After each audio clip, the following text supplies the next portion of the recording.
Although this could have happened anywhere on the farm, I can't believe this happened right in front of my trail camera. I'll show you exactly what my trail camera captured. Be warned, if you're squeamish about what happens to wildlife or the realities of living in the wild, this could be hard for you to watch.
So now I'd love to hear from you. What do you think was wrong with this buck? And do you think it survived?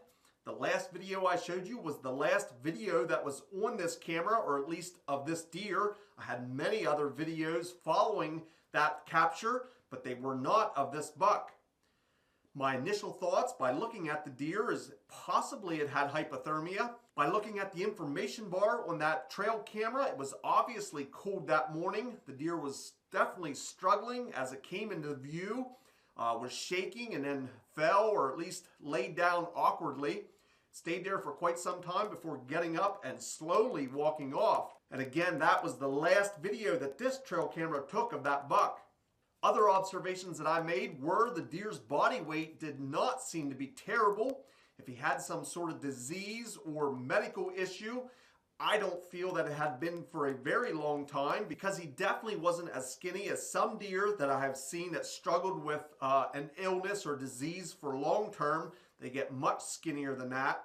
I was very familiar with this deer. In fact, all summer long, I was getting videos of him and several other buck that looked similar to him.